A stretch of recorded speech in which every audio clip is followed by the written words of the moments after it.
Hi, everyone. Welcome to Turning Point. I'm your host, Blaine Burge, co-founder and CEO at Dryrun, where we help you forecast your cash flow, model scenarios, and understand exactly where your business is headed. And I'm really excited today to have joining me Herb Cogliano, managing partner of Aspire Growth Advisors. And I've been looking at your CV, Herb. You've done some really cool stuff. Thanks for joining me today. Oh, thank you, Blaine. It's a pleasure to be here with you and obviously to share some of our life experience with your guests. And you know, we have a shared experience. Everyone listening here is an entrepreneur. We've all been through a lot of the same battles, and it's nice to be able to dive into that and see how other people dealt with challenges. But you know, first I want to get started with digging into how you first became an entrepreneur, or even like when the first time you actually got interested in being an entrepreneur kind of hit you. Yeah, I was very fortunate, Blaine, that I was raised in a family business. Okay. Literally, the year after I was born, my father launched his company. So it was always very common growing up to talk about the business around the table. Every summer break, winter break, as a child, I would go into the office with my father. He worked quite a bit, and it was such a fun event for me to dress up and to go into work with him and learn and share about things he did. Yeah. And I really enjoyed that time. I think I'm one of the few lucky people that at a young age knew what I wanted to do, and I wanted to be an entrepreneur. There was no doubt. That's and I've heard that story. It's funny because a lot of entrepreneurs that I talk with, they kind of found out later. They had entrepreneurial experiences or interest. They didn't maybe recognize it till later. But there are the odd one, and a lot of like you that knew that's what you wanted to do. And oftentimes that was that common thread, is that there was a family member, a father or a mother, uncle, grandpa that was an entrepreneur. So what type of business was your dad in? What did he start?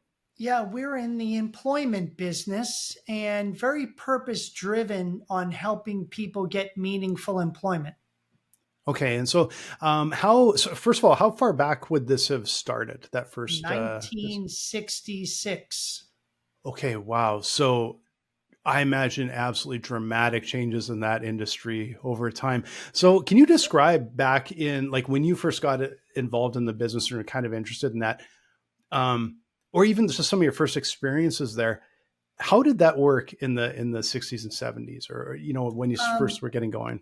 yeah, I think they were more pioneers or missionaries. I think people did not view temporary staffing as the traditional model.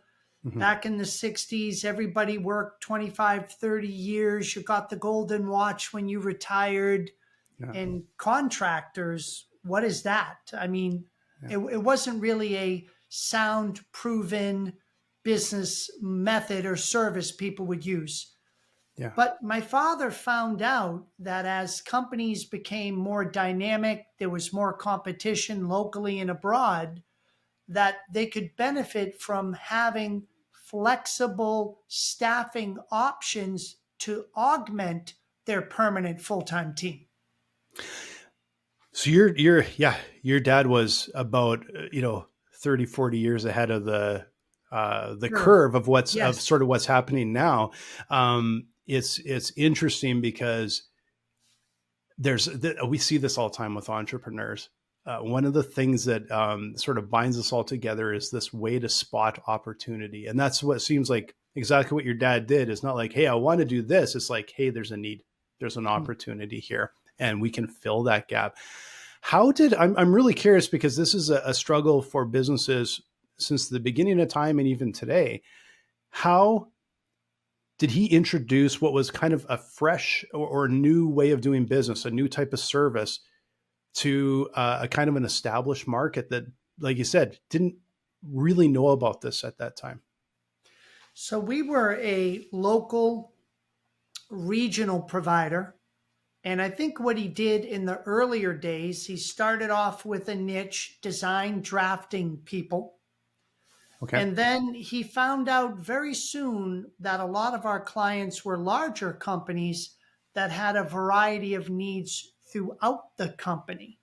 Mm. So he very quickly became a full service provider, office professionals, finance professionals, engineers, manufacturing, and scaled a business in the time where the market was not built out and there weren't many people providing one-stop shop experiences with high personal touch.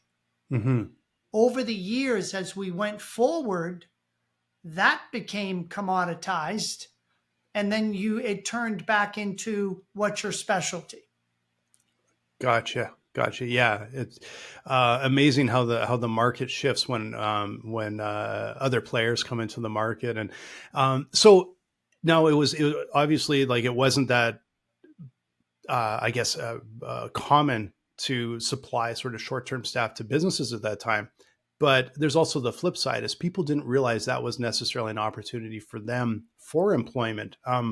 Correct. And I'm guessing at that time it wasn't as is probably as common for someone to say, "Hey, I'm going to be like sort of this temporary worker as my job," which you do see today. I'm guessing it was a little bit more of a shorter term fill-in. I would be more likely back then, Um, or I saw a couple of things. Number one, it was a bridge. Some people were in between employment, okay, and the fact that they could do a project provided like an audition for them and the client, and yeah, then they'd bridge over to permanent. I yeah, found for people that were approaching their later years in their career and they wanted more freedom, more flexibility, did not really care as much about the corporate bureaucratic culture. They just wanted to do the work yeah, and they wanted freedom to take the summers off and travel. yeah. We then had a Sounds nice. yeah, which we're kind of coming back to. Yeah, Um, and then we had the younger generation that were entering the workforce, that hmm, were looking for their first projects where they could cut their teeth, gain some experience, build their resume because of multiple projects, and then go permanent from that point. yeah, yeah. Makes perfect sense. It feels like a perfect match for that time. How did they, pre Google? How did you find people that were in like those positions? Because they're out there, but Sure. how do you get to them? Yeah. It's a contact sport. So it was the phones and it was print advertising and Hmm. it was job fairs and it was who Okay. do you know? Yeah. Yeah. Even with Google, there's still a lot of that. Who do you know? And networking, and I think some of that's coming back. To be completely honest, I think um, you can't pick up the phone and get through to people very easily anymore. There's gatekeepers, digital gatekeepers through all sorts of channels, and there's ad blocking, and there's all of these things that are a necessity to kind of increase privacy and all, and to reduce this influx of advertising and marketing. It also makes it challenging to get to people, and it feels like it's coming a little bit full circle back, that business has always been built on relationships, Yep. and that's as important as ever. You're absolutely right. Um, I think, and you know what, your comment, Blaine, people used to covet, oh, we have 1 million resumes in our database.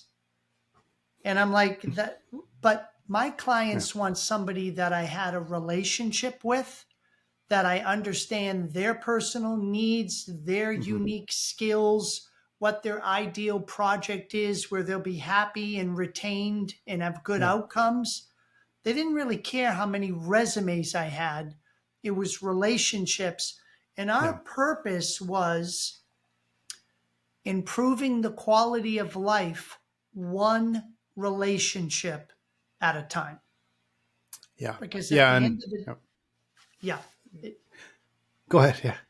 no, because at the end of the day, it's the person you're in front of at the moment that makes the biggest difference. Hmm. It's it just rings a, that's, from let's say a business owner, and if I was looking, to hire, you're, it's quality over quantity. Like, I don't need 1,000 resumes. I need the right person that is a culture fit and a team fit, and has the skills we need. And there's all of these layers that go into finding the right fit for both sides. Right. Yeah. A big pile of resumes just makes me like cringe, because I'm like, well, how are you going to find the right person out of that? Right. It makes it a real challenge. So, and I think that industry is far from going away. That feels like something that's actually probably increasing again, just because of the all of the challenges and the this massive stream of data and content and communications that are thrown at people. Right. Hmm. Well, if you think of a company that's growing, in their rate of growth, in their circumstances evolve, even companies with seasonality, you need a flexible element of your staffing plan to be Mm-hmm. successful. And now Yeah. it's kind of being baked in to their model, their business practice about when do I need the right people? What are the right skills? And how can I pay them appropriately so that I can retain and get a good outcome? Yeah. Yeah. People don't want to be thought of just kind of, I'll hire them now, but if I don't need them 6 months, I'll just lay them off. Yeah. That's not a good look now No. today. And No. so people have options they never had, even on the employee side. And that kind of balances out the equation, which is a good thing. Yeah, yeah, it's when you get that, there's a benefit to both sides, which means there's going to be a match then when you have that benefit on both sides. Otherwise, it just doesn't work out. Um, so your dad sort of started this business, and when you got to, like you said, you always wanted to be an entrepreneur. You knew that. So you get to, I don't know, like end of high school, end of university, whatever the time is, Mhm. and you're stepping out into the workforce. What was that step that you took to be able to say, okay, this is, I want to be involved in this? So I was graduating college, and I didn't know if I originally was going to work for the family business. I felt like let me see what I can do myself. Mm-hmm. And so I started interviewing with all the major companies. Back in the day, it was IBM, it was Wang, it was Prime, Computer Vision. And as I went on the interviews and I was talking to different colleagues in class, there was very much an attitude of, I'll use this company, their training program for 3 years, and then I'm going to hop over here and I'm going to do that. And I went home almost like with a pit in my stomach, Mm-hmm. because I was brought up with a lot of loyalty and integrity, and it just didn't feel right for me. Mm-hmm. So Yeah. my father told me before I started to interview, do me a favor, promise you'll talk to me last before you make a decision. And so I went back, we talked, and I had been working ever since I was a young kid. So work was, I mean, you worked if you're in my family. We're in the Mm-hmm. jobs business. You could never say you didn't have a job. So Yeah. that was just baked in. But um, I ultimately came down to, I'm going to work really hard either way. But Mm-hmm. if I can work hard with people I love and care for, why wouldn't that be a better choice? And I Yeah. never Yeah. looked back. And Yeah. that was the deciding factor. About 20 years, maybe 18 years into it, my father retired early. Mm-hmm. My mom had had some health issues and he wanted to spend more time, which we completely wanted him to. Mm-hmm. But the company's growth rate had changed. It'd become more commoditized, a lot more competition. We were landlocked where we only had regional coverage, where big national internationals were coming in, Mm-hmm. and we needed a pivot. Yeah. My father was not comfortable with technology, was never his kind of background, but I was a computer science minor in business school, And I Mm. always thought that that would be a niche that when we began was just trending.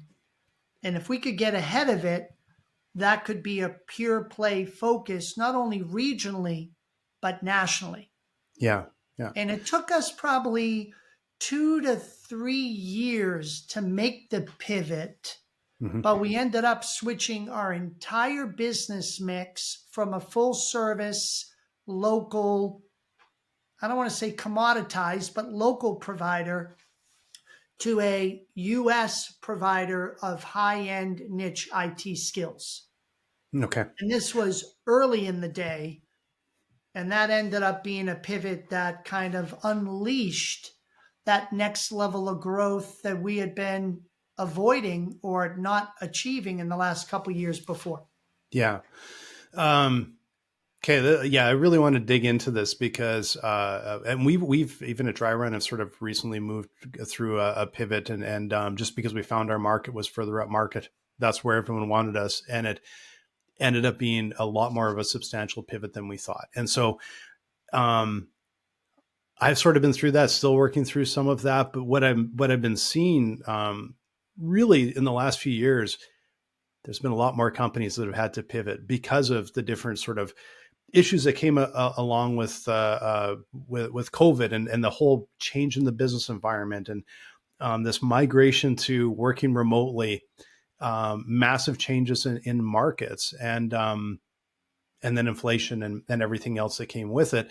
Sure. There's a lot of challenges for businesses today, and it's probably, I don't want to say the norm, but some big changes in business are a hell of a lot more common today than they were even just 5 years ago.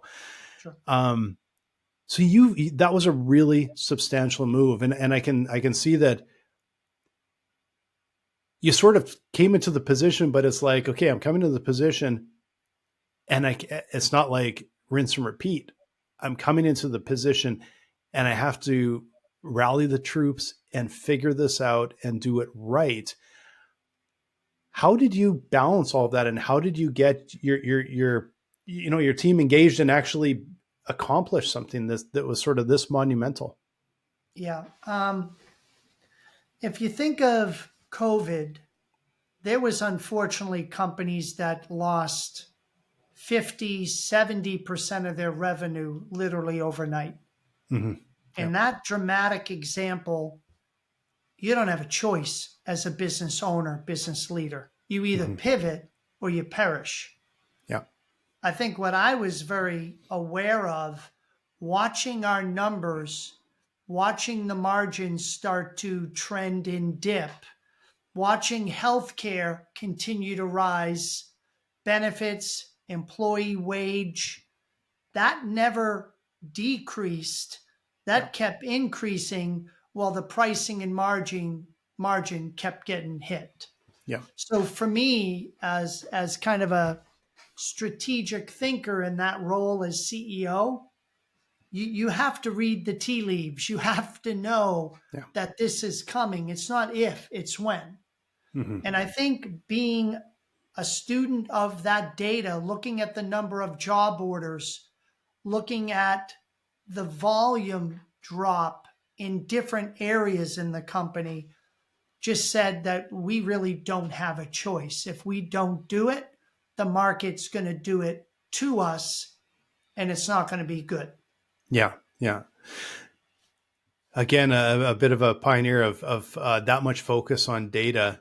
Enterprise has always, I think, been use data more effectively than sort of small and mid-sized businesses, and I think today that's one of the driving forces, and something that we rely on every day is looking at the data. Like there's that qualitative, like talking with customers all the time and learning what we can, but there's that nothing kind of gets past the data that sort of helps give color to Yes. the data.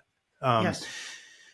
so just tell me a little bit about the actual pivot. Like, how did you go about moving from sort of a regional to something that was national or larger, however, and all of the different changes that you made and like acquiring customers, acquiring sort of candidates from the other side that you're going to match, all of those things that would sort of come into play. Blaine, have you ever heard of a book called Scaling Up by Vern Harnish?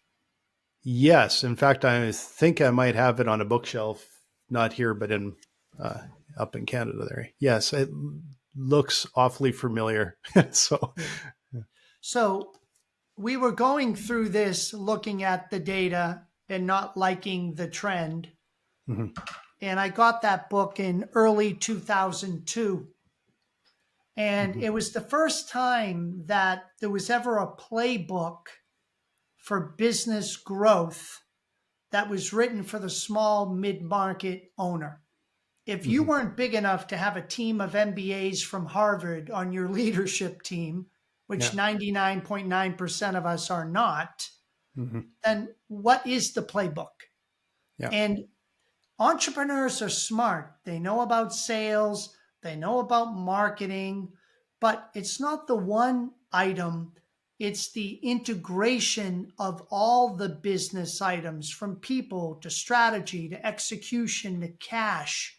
And the book provided a roadmap on how to assess your current situation and how to prescribe the next steps for the place you wanted to get to, how to get from 5 million to 10, 25 million to a 50 million. If you've never been 50 million or managed a company that big, it's what you don't know that hurts you. Yeah. So the playbook became available to me, and our leadership team became very well versed in adopting and implementing the Scaling Up Rockefeller habits. And over time, we built a stronger employer brand, higher employee retention, engagement. In the staffing industry, the average person would last 2.5 years if you were lucky. You did a lot of training to have them leave. Yeah. This helped us improve the type of people we hired, keep them happier, and have them be retained and have so much more value in career. Our strategy was not clear in the beginning. And the essence of a good strategy, Blaine, is something that your client will value that's also distinctive from your competition. So we had a service people value, but because we weren't distinctive, we were commoditized. Yes. And I think that's the biggest lesson for a CEO, is understanding where you're distinctive with your value proposition. Yeah. And it's way more challenging than it sounds. It is way more challenging. And I'm a big believer in beta testing, trying iterative strategies until you, what is it? Jim Collins says bullets and cannonballs. You fire a lot of bullets, and when you hit the target, then you load up the cannonball and let that go for the bullseye. Otherwise, you waste a lot of cannonballs with misses because you didn't do the trial. I love that. That is a great analogy. And it's and you're talking about things that even in Dryrun, there's things we've done that are right, but there's probably more that were wrong, completely wrong. And sometimes it was you just sort of you said it. It's like how many times have we fired the cannonball way too soon and went, oh, that just dropped into the ocean and nothing happened, right? Very, very, very interesting. Very interesting sort of approach. And how do you, again, like all of these things are so applicable today, probably now more than ever. How do you, when you're talking with other entrepreneurs, how do you sort of talk with them about bringing that sort of strategy and focus in? Yeah. So I'm the managing partner at Aspire, which I said in the beginning. Yeah. But Aspire is a boutique executive coaching firm. Okay. And once my father passed away and I had a business coach, And it was an amazing thing for a CEO to have the vulnerability to say, I need a coach. Mm-hmm. And yet you got people like Tom Brady and all these other Olympic athletes that have coaches all the time. And what I learned is the best want to get better. Yeah. So I finally had this business coach that was able to see me from a different view and really help with development and help with developing our leadership team working on the scaling up method. I tell you this because we exited our family companies in 2018 in December, and I January 1st opened up the coaching practice because I said my business coach helped me avoid so many more pitfalls and obstacles. And if I could do that for other owners in their leadership team, that's the way I want to spend the next part of my career and my life. And I started the practice 5 years ago, scaling up practitioner for over 20 years in entrepreneur, family business, and it's been a wonderful journey. So our job is to help owners take the vision that's in their head, get it on paper with their leadership team, one-page strategic plan, not 30, one page, and make it so simple that the entire company can work together to bring it to life. And if we do that, our business owners fall in love with their company again. They're having more fun. They're building the valuation, and their people are getting bigger futures, which is what I think A players want. Yeah. Yeah. And, like of course, having been like, I had a creative agency for over a decade before Dryrun, did not have really any advisors, any coaches, any, just friends that were entrepreneurs. That was, that's who you hung out with. That's who you shared ideas with. When I launched Dryrun, that actually flipped over really quickly, because when you're doing a tech startup, and like, yeah, I was only a few months in, you're like, oh, this is really different than I thought. And over the years, I've relied on advisors and heavily on advisors and mentors and mentorship programs and everything that we've been in and still do. And it's been incredibly helpful and incredibly important, but they're not all created equal.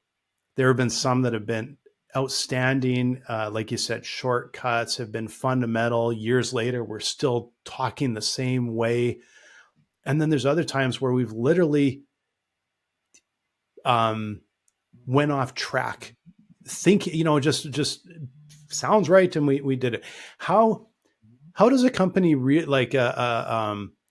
that's considering looking at a coach or advisor or whatever, how do they see from the outside, in a way, like, who is the right fit? How do they pick? How do they know it's going to be effective for them? There are a lot of coaches, and I think you need to be clear about what your requirements are. For example, I work with small mid-market companies, probably 2 to 100 million, but most of them are 50 million or 2 to 50 million who want to be 100 million someday. And so we're going 2 to 5, 5 to 10. But the reality is, my coaching is around adopting and mastering the growth platform so your team can become independent and be able to continue, because a good coach shouldn't be there forever. They should develop you, and you should be sufficient, like a good parent does with with one of their children.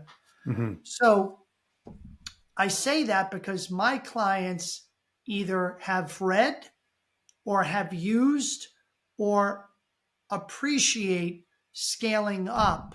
They just want somebody who's been doing it for 25 years to show them the ins and outs. Yeah.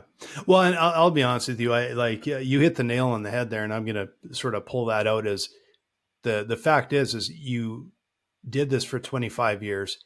you took a company through a massive pivot, grew it, and got to an exit. And boy, that says a lot. There's times where fortunately there are times where I could see from a mile away someone was not very valuable, when you could tell by the first few sentences out of their mouth they've never done it before. You know, everything's easy when you read a blog post, but when you haven't done it, like business is hard. And I want to dig into a little bit of that too, because from the outside, other entrepreneurs know it's tough. It's always, but it's still from the outside, things they always look easier than they are, right? Like, so yeah, we just did a pivot and then we grew really fast and then we exited. But talk a little bit about some of the challenges and some of the things that you ran into since 2002 of getting to that point. I think first thing was the people. We were not making the right people decisions. What do I mean by that? We'd been around for decades, but we didn't really clarify our values. They were kind of unwritten, and they weren't formal, and they weren't really focused on by any one person. So the first thing we needed to do is be clear about who we are, how do we work with each other, and how do we screen more people in that would enjoy and benefit that environment. Yeah. The second part was our purpose. You can only work for a paycheck so long. So we wanted to build a hearts and mind culture. I hire smart people, but how do I emotionally connect them to meaningful employment for every person we service? Are you looking at them as a transaction? Get them a job, I get paid? Or are you looking at, that's John, married, 3 kids, trying to get a mortgage and get a kid's college education saved? Yeah. Yeah. So that's all perspective, but we really crystallized that as an important part for working with us. Yeah. So, and then the hiring practices. If you run people through interviews and you do 100 interviews and you only get 10 people, and actually the average is 25, 25% is what companies' average A player rating is. 25 out of 100 employees are really A players. Yeah. We learned when you do it right, when you have the right hiring process over time, we had over 80% of our people be A players. Yeah. Now imagine scaling a company from 25 to 200 people with a 30% A player rating. You're scaling drama.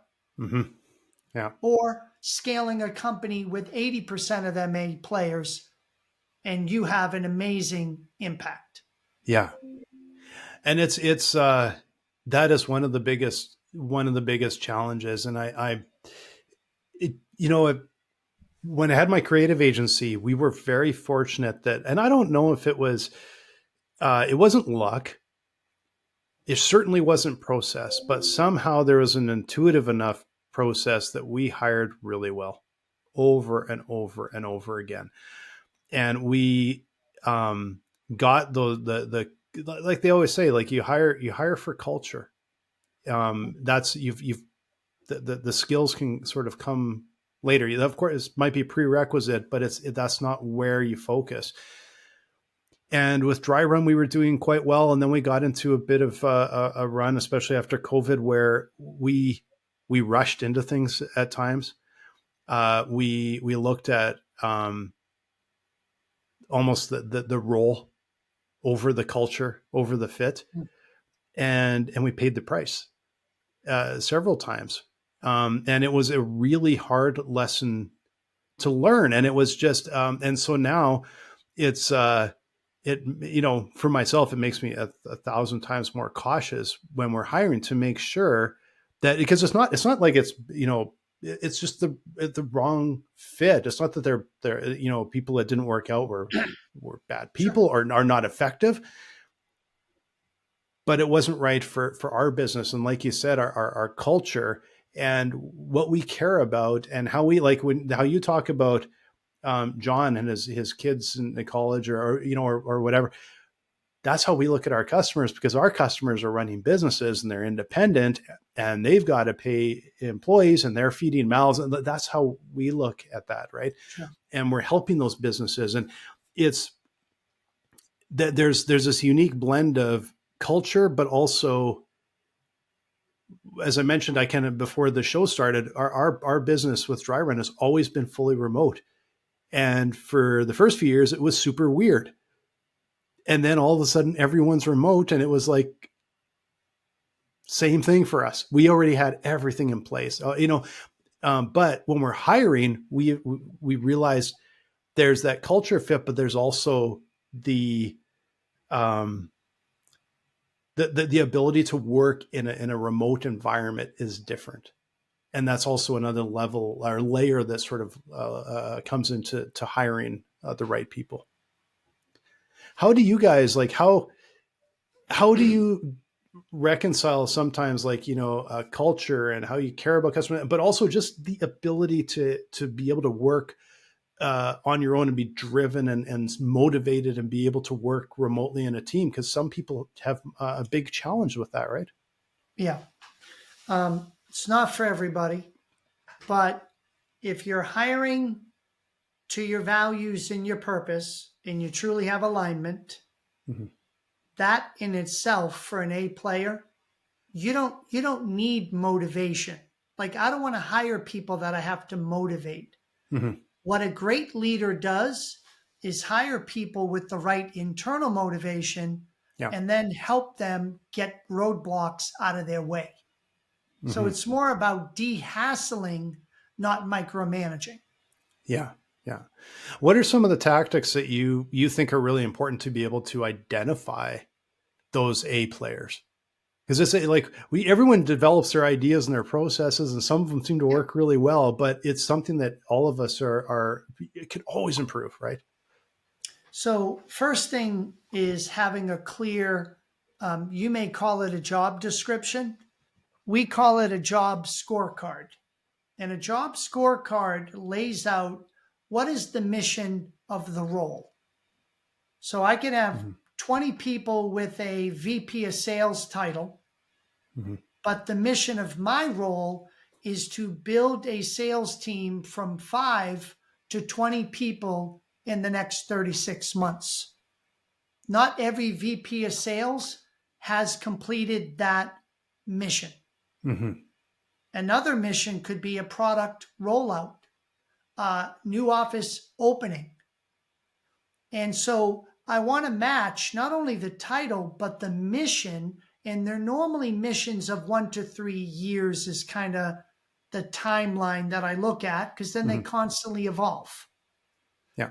I then want to look at accountabilities. For them to be successful, how will I and they know we're managing expectations? Well, I have to get from 5 to 20 people in 36 months. I have to have 80% of them or better be A player rated.